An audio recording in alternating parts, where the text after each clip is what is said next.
police officer that has been ostracized, and we're going to talk about the killing that went on in Minnesota. Brother Bentz, go ahead and make your introduction, brother. Okay, thank you, Brother Cliff. Can you hear me? Yes, I can. Okay. Well, most people, and I always use this term, you don't know what I've been through. You don't know how many tears and how long I cried with prayers. So let me share to you what, my story and how God stepped in, how he stepped in and guided me in terms of allowing me to better myself and be a better person. And this is what happened to me. On March 31st, 1990, I was a police officer, and I was injured on duty. And on August 26th, I arrived down to the medical section to get extension on my medical leave. I wasn't ordered. I went down there to get extension. And Sergeant Reese, do you still hear me? Yeah, I can hear you. Yeah. Sergeant Reese gave me a mandatory physical. And the physical consists of a cardiograph, blood sample, and 2 urine samples. 1 urine sample was placed on the counter, unsecured, and the other was placed in the refrigerator. And that same day, one of the nurses named Mary Markham, information believes she was fired for switching sample. I don't know if that was her. It was a lady that was a nurse that was caught switching samples, and she was fired. And Alderman George Jones informed me of this here. On April 25th, one of my urine samples was picked up by a police officer and transported to a fraudulent company named Tex Lab. This company never had a contract by the city of Chicago, and I was terminated. Wow. So go ahead. I'm sorry. Yeah, and I sent letters out to various political people within the city of Chicago. Everybody stayed away from me, but only 2 people came to my side, and I was late Senator Paul Simon and late Alderman Virgil Jones. We learned that the company had submitted fraudulent government certification with government seals stating that they were certified under the Department of Health and Human Services, and they were not. And we got documentation that proves that. But the most big damaging when I went in front of the police board was that the company that had a contract, and that's fraud upon the court. Fraud upon the court never ends. Any order, any order or any kind of from judges is null and void. So I mean, this is where I'm at this point. I've done a lot in terms of fighting this and going to several people. I sent letters to Mayor Daley. They circumvented it, and he never got it. I sent letters to Rahm Emanuel. They circumvented and never got it. And the most recent letter I sent to Mayor Lightfoot, it was circumvented as well.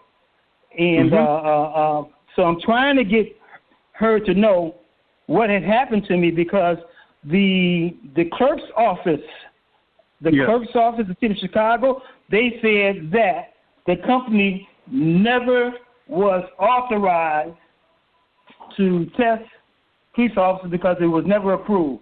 This is through the clerk's office. Every contract that goes to procurement, and it has to go to the clerk's office. Furthermore, the procurement office said that they can't find no record on file. Wow.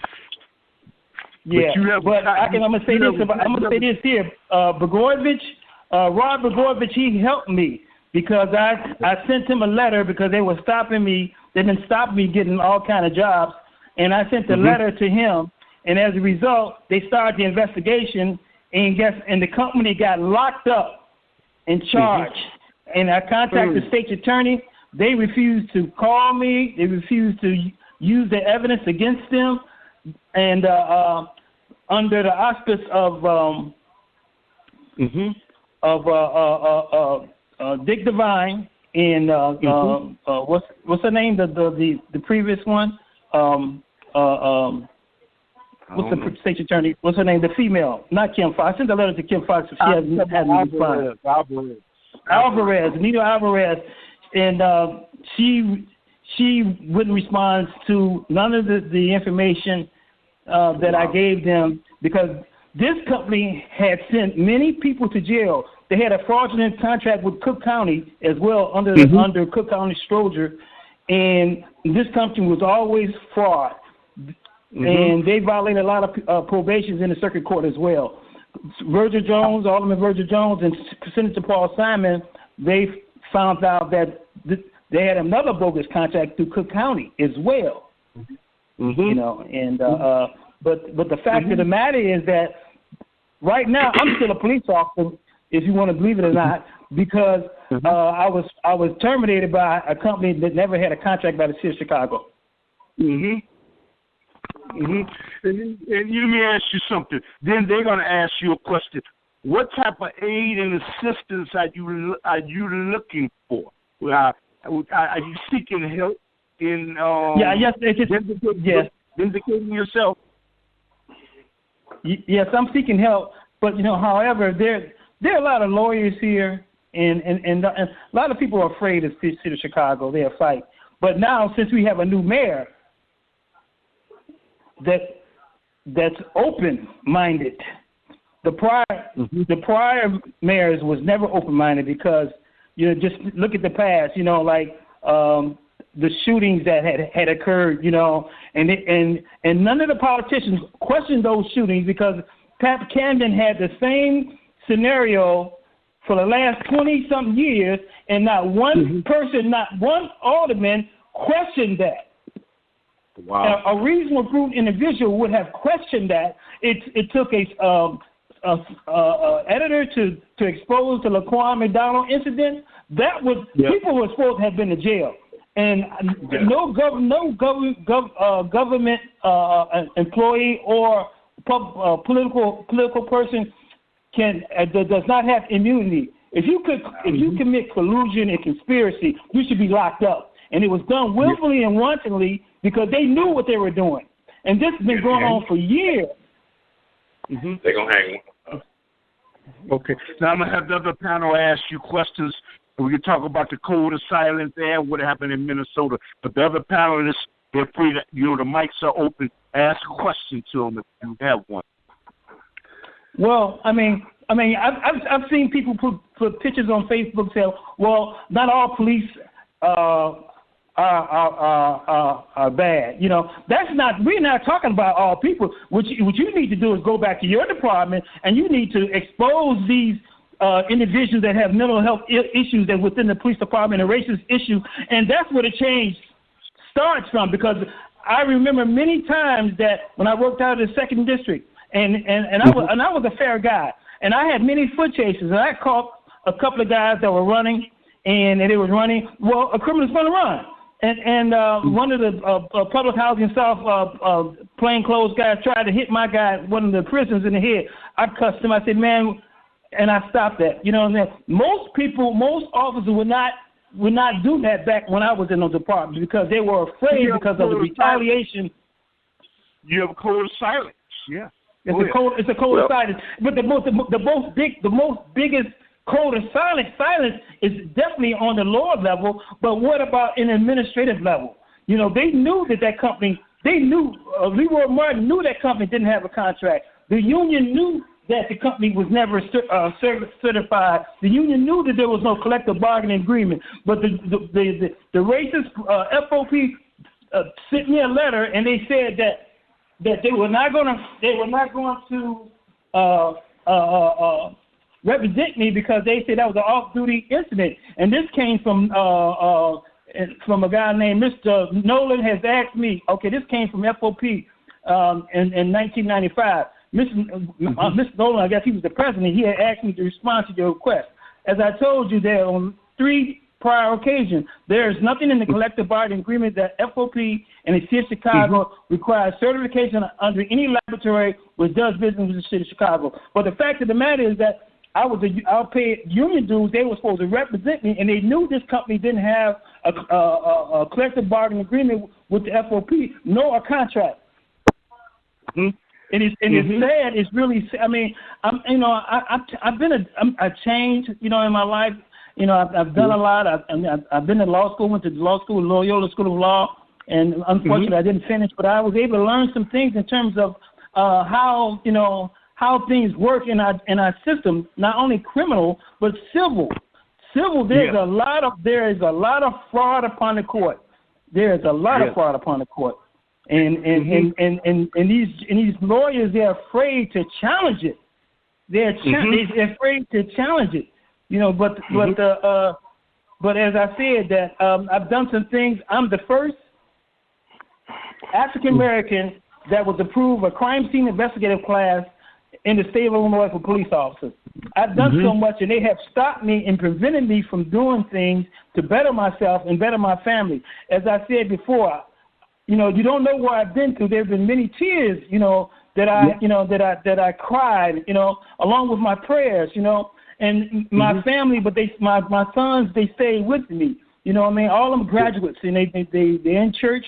One is a pianist, two is a pianist, and but they stood on hold on me. But I said, Daddy's gonna fight. I'm gonna fight. I'm still fighting right now. And as I said, under the Seventh Circuit Court, Federal Court. Fraud upon the court never ends. Okay. Yeah, you got a question? Okay, go ahead. This Minister Ben Willis. I understand your situation. I understand your situation and what you're going through. But brother, it's hard for me to have a lot of sympathy for the police officers. I'm just in a neutral position. I've been since the 60s and the 70s, all the way up until now.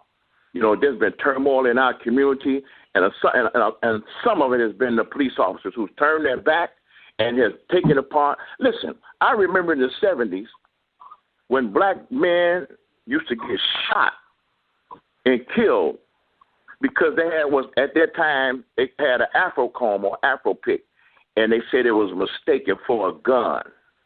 I mean, they said, "Oh, we thought he had a gun. It's an Afro pick or an Afro comb." That was in the 70s. And that's before cameras and everything came out. Okay, now the police officers know who are the corrupt cops and everything else. This is the city of Chicago. This is politics. I have family in law enforcement. I got friends in law enforcement, county sheriffs and police officers. They're retired police officers. May I say something? And so let me speak. Go ahead. We can talk about the accomplishments and everything we got. People right now, they can't even go out on their porch and sit down with the corruption and everything that's going on, and the police will drive down the street. Now I'm gonna say this here: you got white police officers patrolling black neighborhoods, beating them, shooting and killing. They have no consciences with them.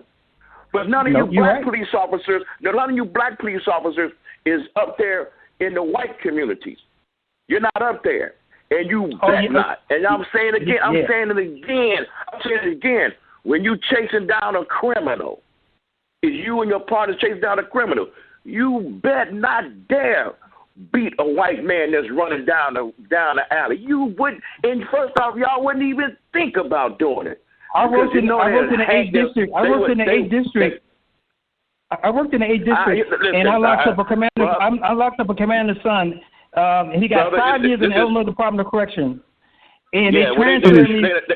They done shot that boy up 16 times. They done a whole lot of stuff. They get 6 years. They just killed this guy right now, and that's why this whole place, this turmoil is going.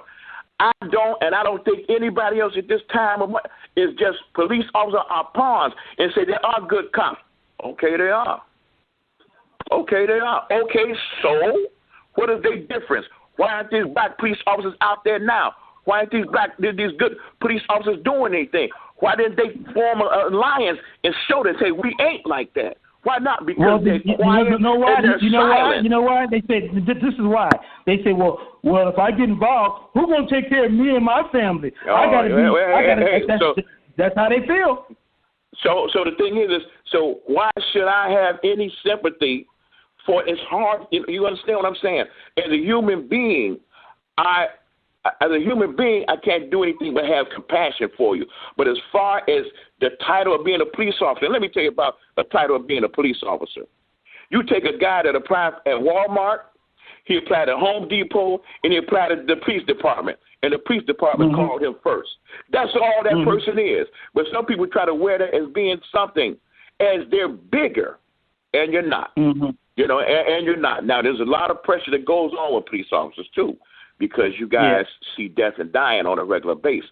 And there's also statistics show that police officers become dope fiends or alcoholics because of the pressure they see dying at an alarming rate and come into places where babies has been slaughtered.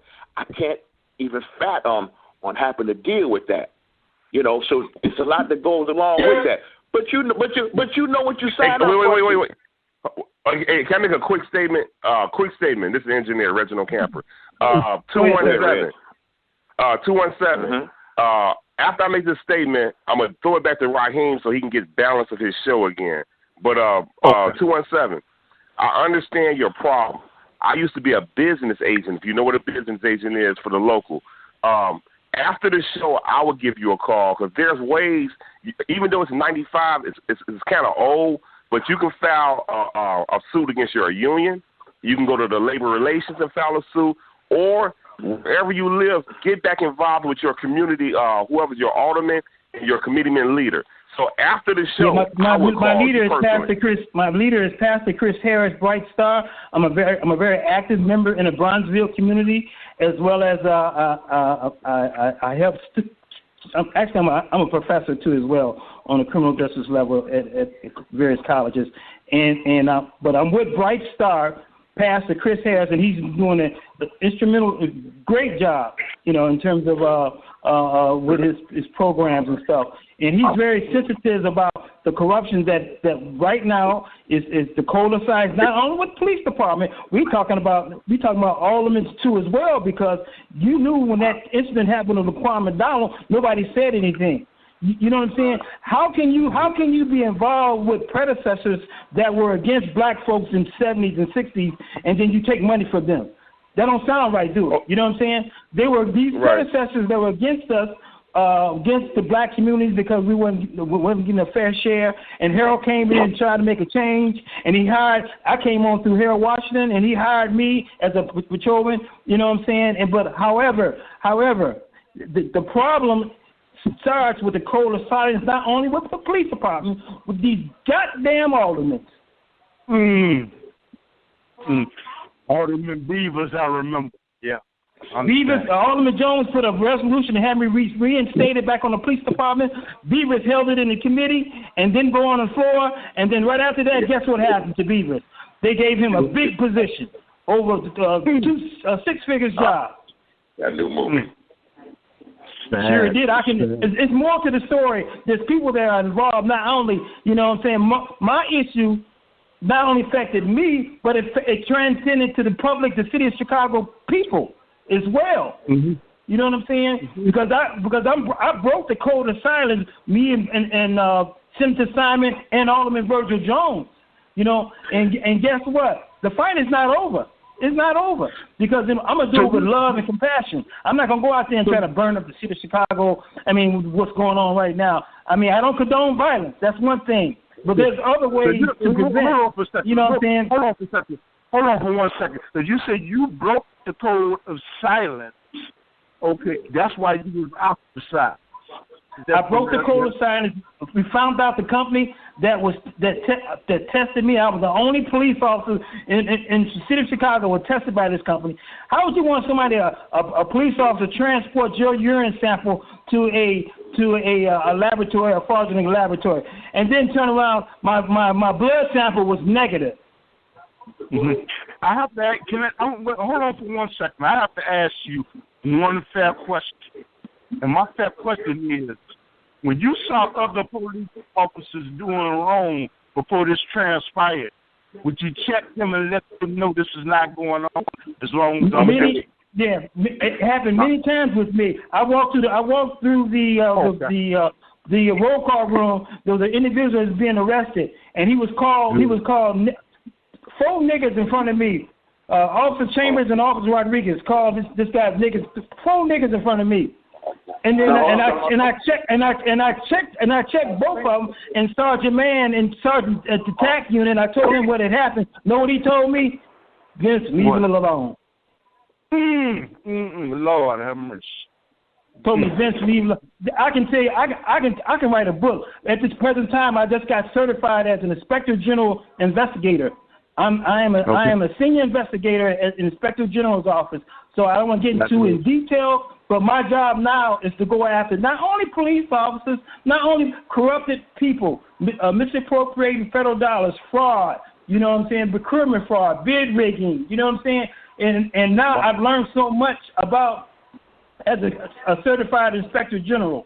You know what I'm saying? Mm-hmm. I'm leaving next couple of months. I'm going to the Federal Inspector General Academy, and I'm learning a well of knowledge in terms of how they've been doing, giving contracts to friends and bid rigging. And I'm going to change it around a little bit. Why would Rahm Emanuel hire Barbara Byrd Bennett, knowing that she was in an investigation, knowing that she's about to be indicted by the federal government, and brought her here to run our educational system? You know why? Because the Federal Sentencing Act said when you cooperate and draw people into me, we're going to be lenient to you. And how many years she get? Yeah. Because she was brought in. If you were the mayor and you knew this individual is in the process of being investigated and about to be charged by the federal government, would you hire her? Just think reasonable as a reasonable, approved individual. Just think about it. Is that reasonable? All she did was came in and did what? And drew people into her garbage. You know what I'm saying? Okay. And I'm going to say this here. Mayor Daley had to leave, or either they was going to lock him up. Okay?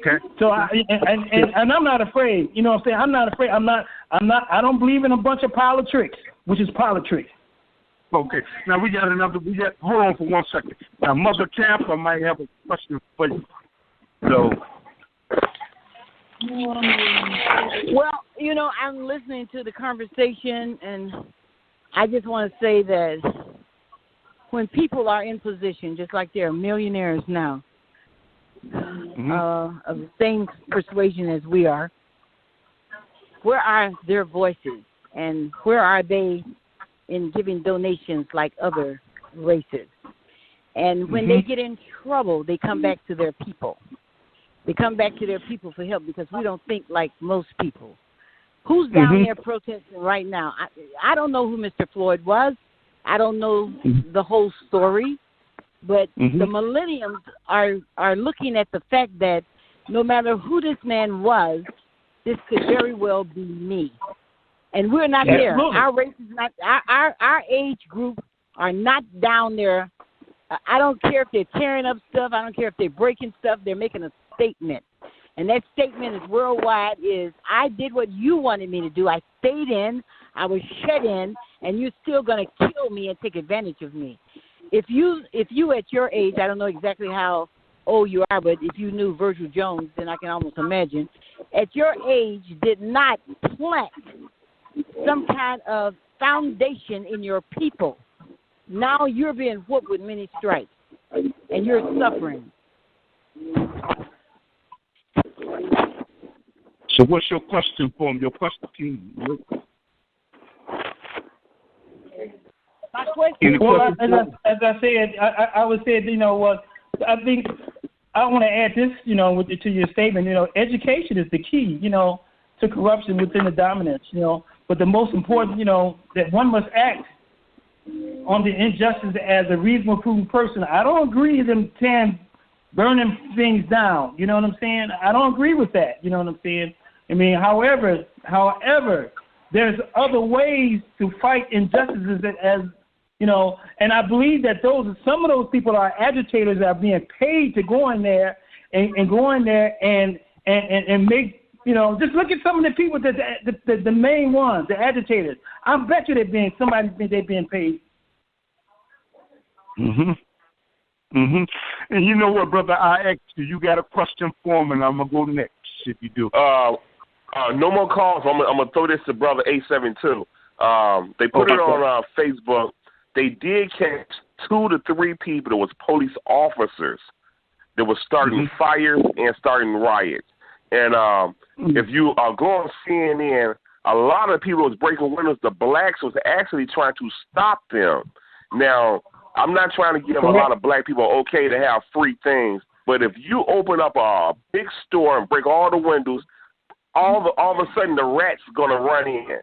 And all the poor people ran in to get free things that they thought was free. Now, they're not reporting that some of the store owners have been shooting the protesters.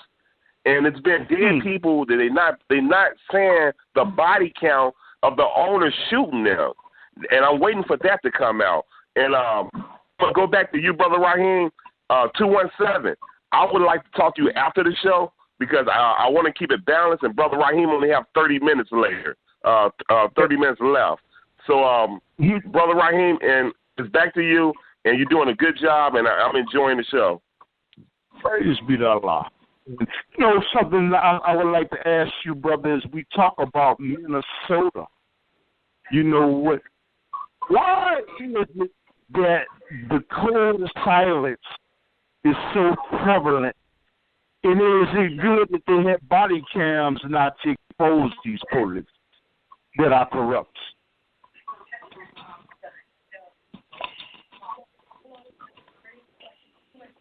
This question is towards me, Brother Cliff.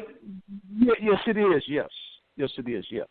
You're saying I didn't quite get the last portion you said about the body cam. No.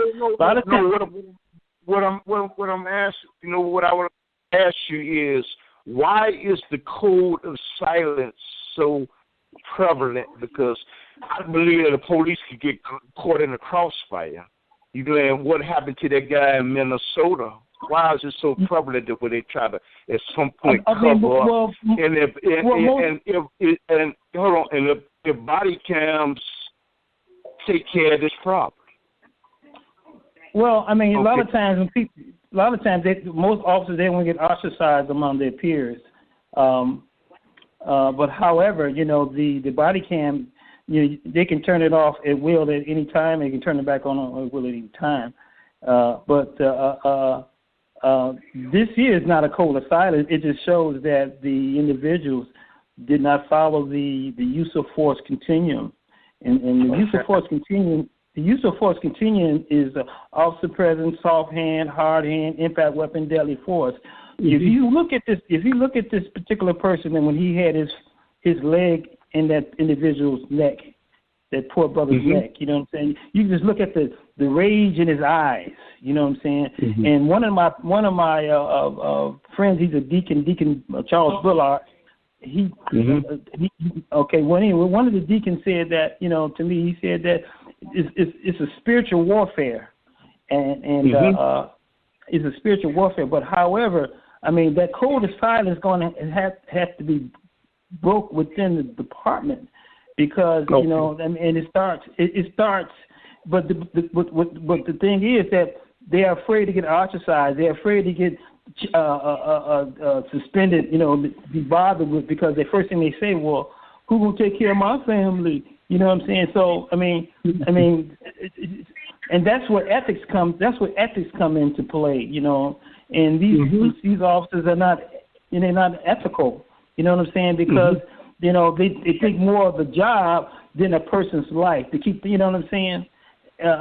Each person is different, but you know, like I said, the code of silence is going to have to be start within that police department, and they're going to have to start hiring people and with mental health issues.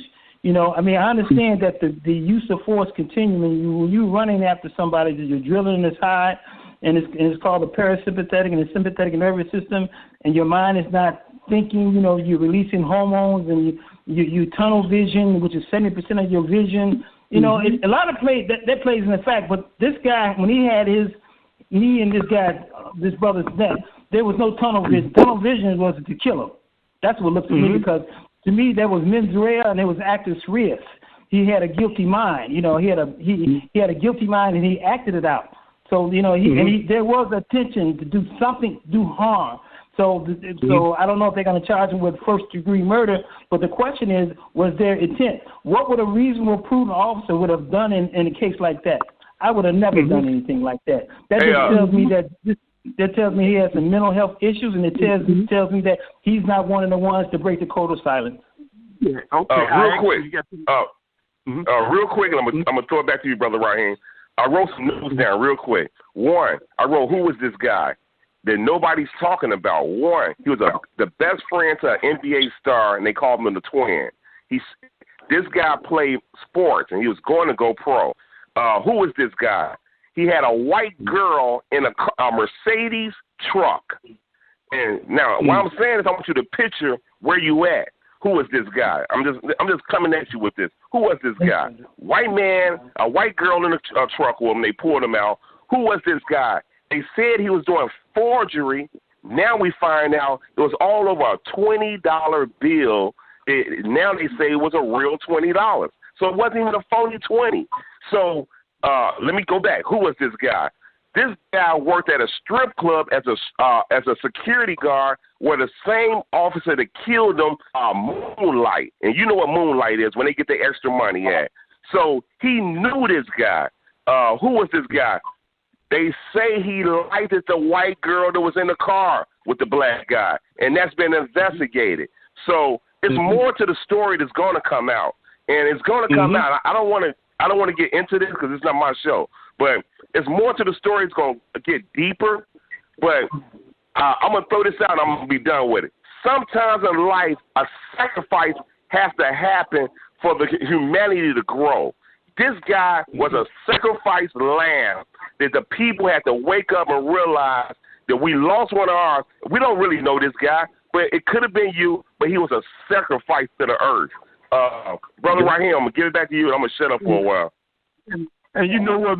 I'm going to let Minister Ben of the television show in the line of Minister Ben Willis. Maybe he has a question for the brother. Go ahead. Okay, I was just watching it. You know I'm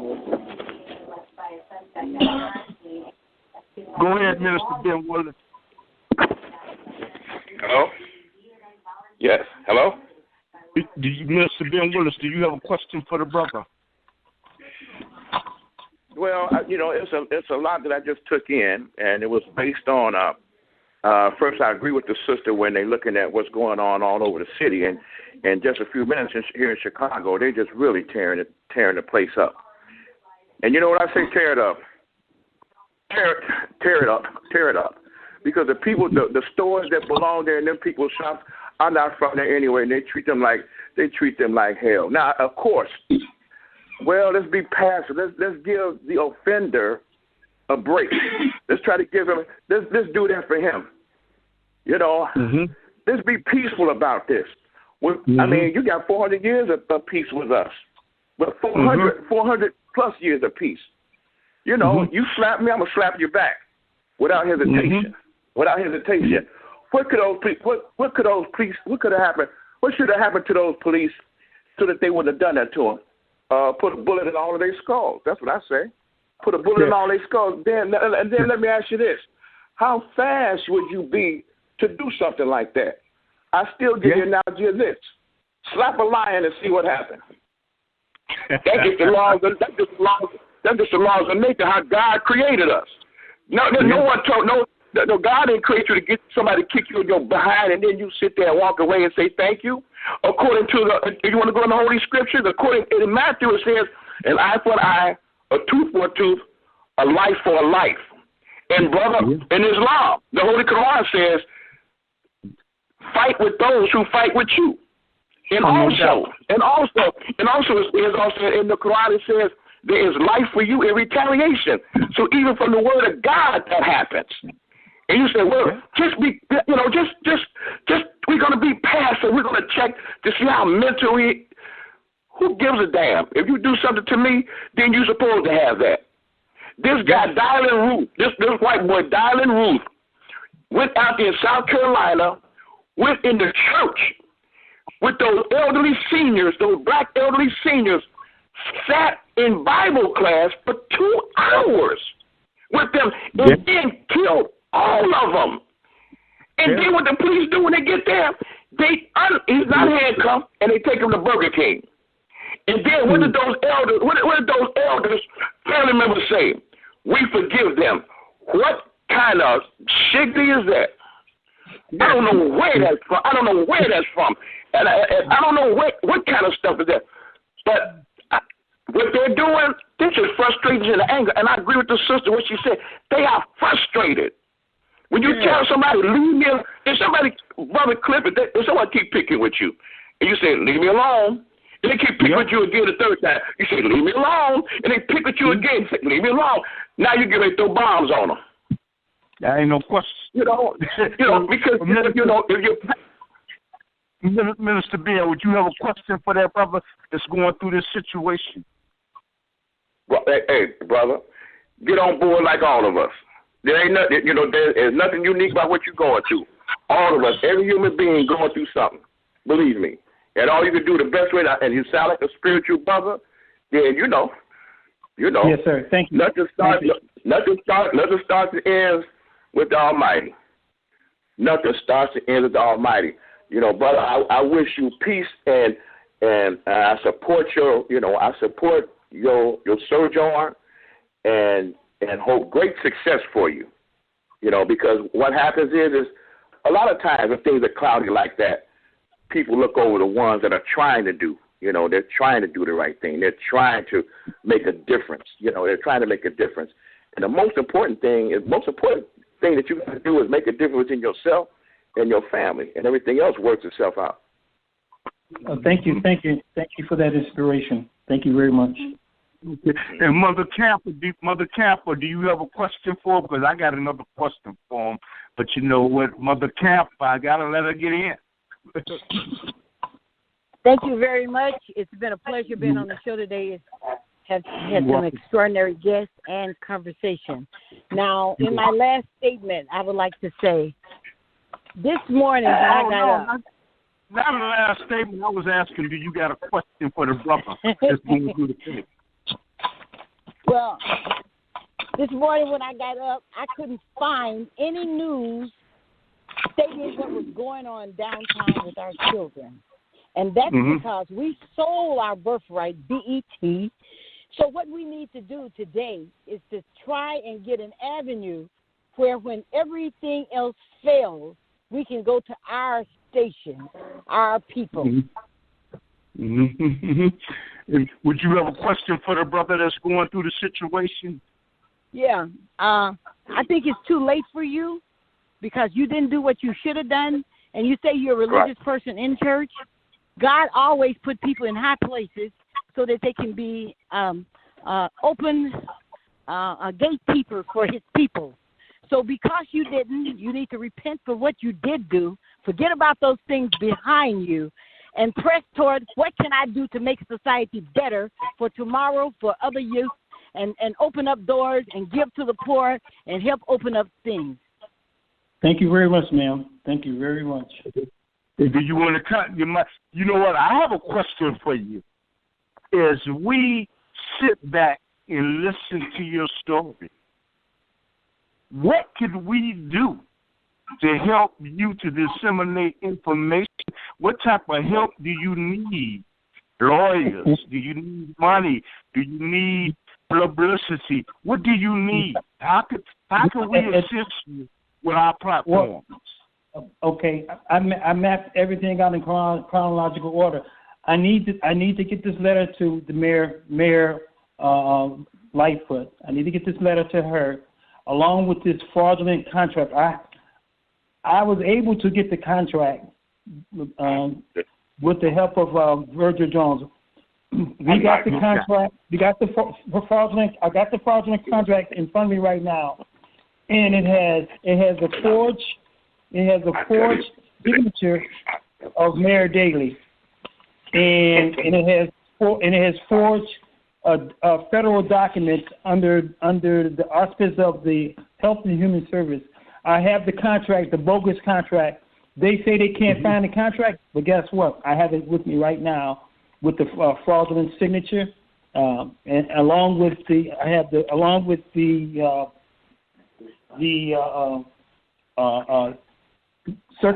clerk of City of Chicago saying that this company never had a contract with the city. And I understand pastor, that you said that I waited too late.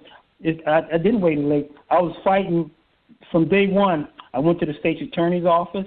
I went to various people, and as I said, and I went to the state's attorney's office. They told me to go to make a small claims court, and I went to Dick Devine. There's a reason why Dick Devine had to leave. So I'm not gonna get into that. That's another story.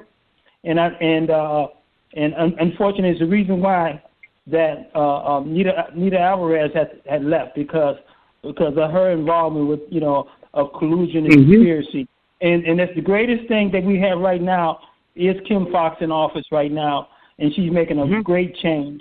She's making a great change, and we have to have her back. We have to have her back because as we speak right now, they're colluding and conspiring against her right now, and she just don't know. You know what I'm saying? Because most of those positions that's being held within the state's attorney's office and all these departments are not us. You need to get somebody in there that's going to be honest. You need to get somebody in there that's have the word of God in their heart. You need somebody in there that has ethics. You have to need somebody that's caring for people because what? Being a public official is what? You're for the public. You know what I mean? But they didn't turn everything around, and if you're not in their circle, you ain't got nothing coming. Hey, Brother Raheem. Yeah, go ahead, brother. Go ahead. Real quick now, back to you. I want to ask 217 a yes or no. I don't want a long statement. If you get your job back tomorrow, say if God gave your job back tomorrow, would you go back to work? Would I go back to work? No. All right, thank you. Brother Raheem, go ahead. And my question to you, have you reached out to Al Sharpton's organization, Operation Push, to the Nation of Islam, and to seek lawyers to try to get help? Have you reached out to some of these organizations? I reached out to and all these other places. I reached out to ACLU, and I told ACLU what had happened to me.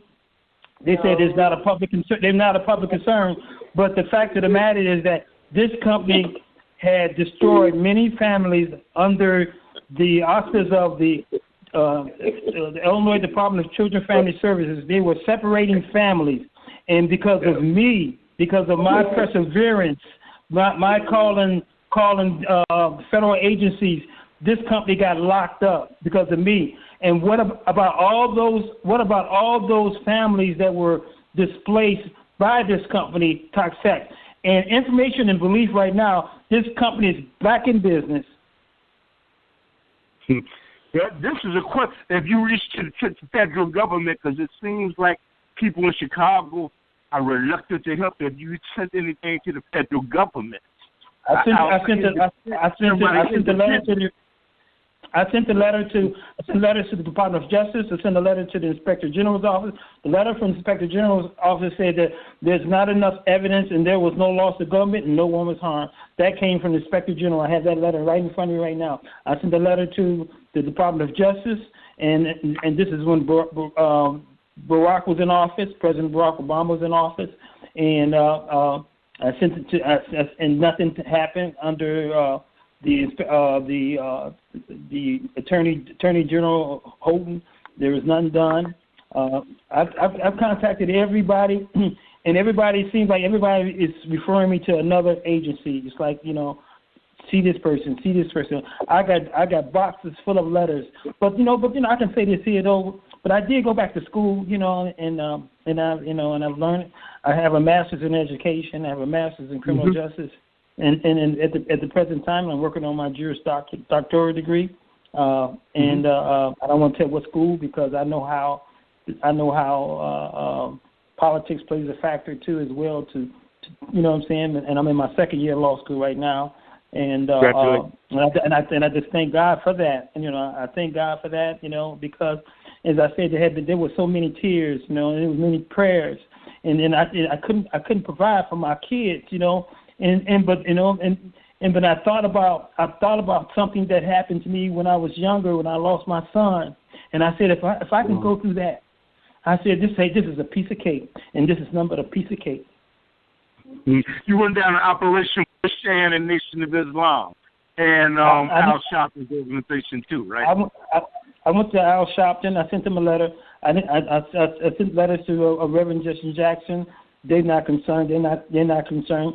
That's what I saw when this first happened. I went to Jesse Jackson, and he didn't do anything.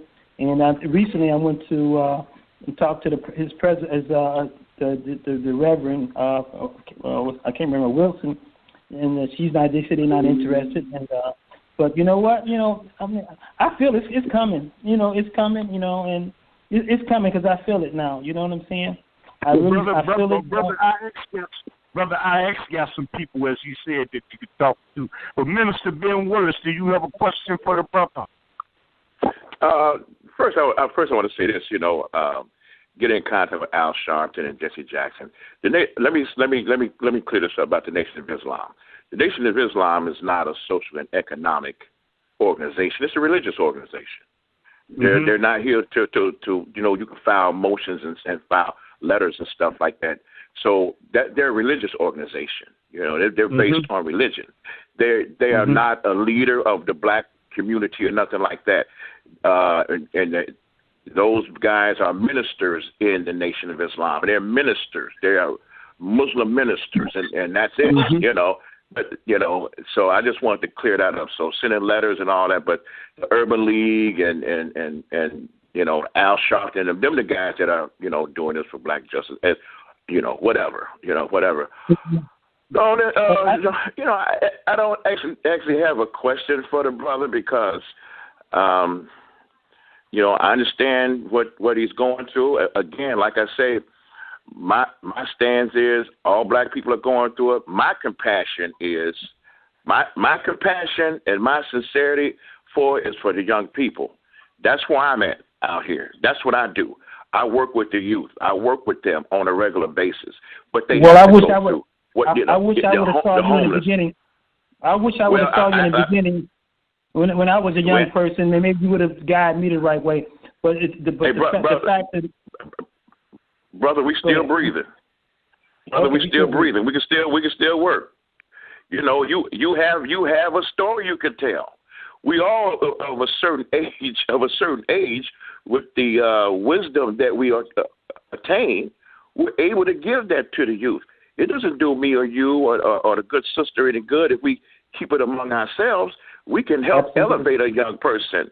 We can elevate a young person like yourself to that. So that's something that need to be heard. Go into the schools. I go into the schools. I'm in North Lawndale High School on the west side in the Lawndale community. Roosevelt, I taught at William Penn. Yeah, and so I'm there, and I'm volunteering there. I'm volunteering there. I'm not getting a check. I volunteer there, my time, and so we can do that. We can get out there and do that. So. Brother, there's no question I have for you because I had, I questioned and like I say, nothing. First off, nothing but great success. This is just my opinion. Nothing but great success for you and the rest of the panel. That's my passion. That's my passion. It's for black people to be together and elevate. That's all. It's our babies need our help. They're down there tearing up everything because you know what? Because we dropped the ball on helping them. You know how baby have a temper tantrum. You know how baby have a temper tantrum if you don't pay no attention to it. So that's what's happening. We got our work to be done. This is a great show. I sent a lot of students to college, and I've taught. They got their associate degree, and I sent them on to get their bachelor's and master's. I've done a lot. Yes, I've been very instrumental. I've been very instrumental in various colleges in Chicago State University. As I said, I created a program. And but I'm gonna say this here, and I'm gonna let you guys go ahead and finish the rest of this conversation. I'm from the west side. I'm from 12th and Holman, and that's where I was raised at. And my grandfather, actually, Martin Luther King spent the night next door to my grandfather's house. And I saw him when I was about 4. I was about 4 years old, and that stayed in me in terms of in my long-term memory. But one of the most important things that stayed in my long-term memory is that when he told my grandfather, he said, you know what? He said that he never saw so much hatred in the city of Chicago And he said that, right. he said he wasn't just talking about white folks. He was talking about blacks as well. Right. Yeah. Okay. And that came from my grandfather. That came from my grandfather. That came from Martin Luther King to my grandfather. He said it's not just white folks, okay? You know what I'm saying? Because we're hating each other. You know what I'm saying? But again, there is so much mental health that has transpired through years. Now it's been there. You know what I mean? Our family's been dysfunctional. So, you know, and we came a long way. We came a long way, my brother. We came a long way. But the fact of the matter is that mental health is very one of the primary reasons why there's so much dysfunctional issues within our community. Hey, Brother Raheem, Brother Raheem, you're down to 10 minutes. So if you want to start getting your closing, and if you want to do your prayer, save some time for your prayer. Okay, and you know what I would like to say, Brother Vince. You know what? Do you have contact information that for people that do want to help you, people that do want to assist you in your endeavor? Do you have contact information, email? I don't even know if you want to give out your telephone number, but you might have an email address that you might want to get out because you need, because of the situation. It is good that you was a policeman that did speak out before. You didn't wait till something went wrong. You talked before something went wrong. Because many times you see police that know where drug houses are in the community, and they've been operating for years. And you spoke up, and you saw police officers doing wrong, and you said something when it was good. So that is good. Cliff, what was wrong when I arrested this commander's son in the 8th district, and I locked him. I locked 4 whites up for robbery. They hit the 7-Eleven and an Alger Motel, and one of the suspects was the son of a commander in bombing arson. He got 5 years in IDOC, and Illinois Department of Corrections, and I went to court and testified, and they looked at me and asked me who told me to come. So, and plus he had done some other things that transpired prior to his conviction. So I think that is where it started from, because when I locked him up and they transferred me out of the district to the 2nd district in the middle of the period. You usually get transferred at the end of the period, but I got transferred in the middle of the month. So that's where it started from, and it is what it is, And I'm right now. I got to get humble because I released all the anger that's in me, but now it's time to get humble. But that's where it came from, and all it takes is a call. So and that's where it started from. Okay, and do you have contact? What I need to put individuals that are listening, just because you're not getting that call, there are people that are listening. How do they get in contact with you to assist you? Okay, and what type of help might you need? My email address is Nazarene7@yahoo.com. N as in Noah, A as in Adam, Z as in zebra, A as in Adam, R as in Robert, E as in Edward, N as in Nora, E as in Edward, 7 at yahoo.com. Nazarene7@yahoo.com. NAZZARENE 7 at yahoo.com. That's okay. And tell the people what type of aid and assistance that you seek. Let them know that. Let them know. Well, at this point, I'm trying to retain some funds to pay an attorney. But most important, I need your prayer, and if you can help me expose this fraudulent contract, so that Mayor Lightfoot can be aware, because the clerk's office can correct what had happened in the past. They have the authority, they have the legislative power to, even the mayor as well, to make a change, to tell the corporation council do something. You know what I'm saying? They have the power. So if I can get hold to the Mayor Lightfoot, as well as the city clerk. Well, I got hold to the city clerk in light of the pandemic. You know, I'm just gonna wait a little after it clears up, then call her back because she came and then I met her before, you know, at the event.